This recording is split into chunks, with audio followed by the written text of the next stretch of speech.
when I got the permit, they told me about 400 people applied to get a permission, and I'm the only one they allowed. So why? Well, a couple reasons. In Iran, everything works on personal contacts and networks, so I was lucky enough to make the right contacts. I met a producer who introduced me to another producer who was friends with the president's media advisor, so we had a personal contact. And then it was the proposal. I proposed something different. Everybody wanted to do a biopic on Ahmadinejad, so I thought, well, you don't want to do that, you want to do something unique. So I said, oh, I'll do it on his populism and on this writing letters to the president. So they liked that.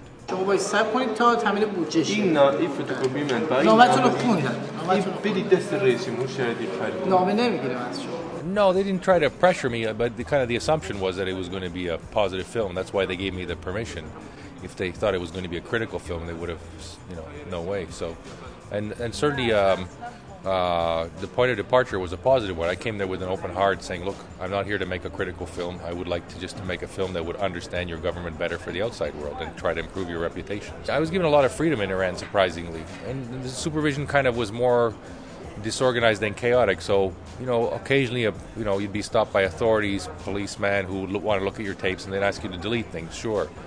But from the actual government itself, they didn't see the final film, so there wasn't really that kind of conversation about what's going to stay and what's going to not stay. I know certainly there's been one valid criticism from some of the religious people that the scene where Ahmadinejad visits his village, and then there's a cutaway when people are praying. It looks like they're praying to him, and they don't like that. So had I known that, I would of course remove that, but now it's too late.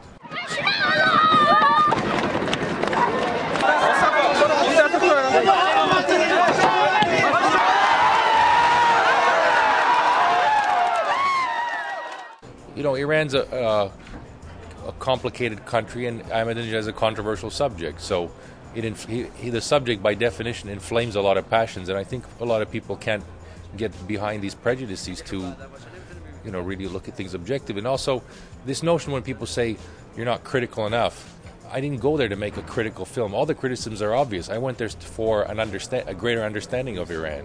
That's the point of the film. So, of course, some negative things are going to come up because a documentary is supposed to tell the truth. So some of the truth is not pleasant or happy, right?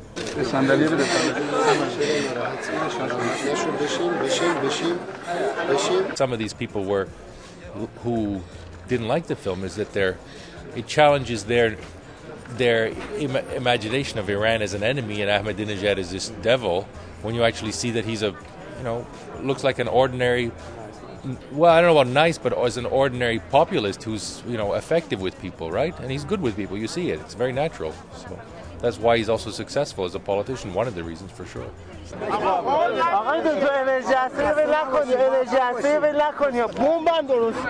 I think he saw parts of it. There was a report in one of the newspapers that what he didn't like, what he objected to from what he saw of the film, is that it portrays Iran as a poor country, which is a valid criticism.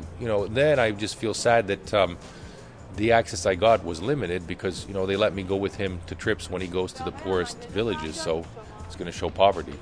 He wanted us to show some of Iran's great achievements, the nuclear stuff, so we wanted to film it, and he suggested we film it in Natanz, the nuclear centrifuge place, but of course we never got the permit.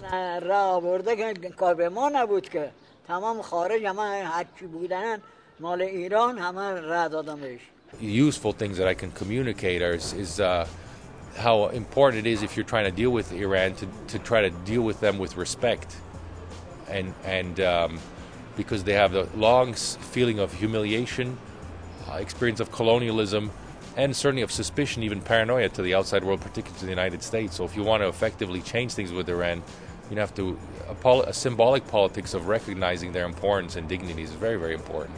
در کشور آمریکا بیش از 40 میلیون انسان هستند که نه سرپناهی دارند، نه شغلی دارند. بسیار خوب. امسال یا سال دیگه میاد. امسال میرسه. مطمئن قول بدم.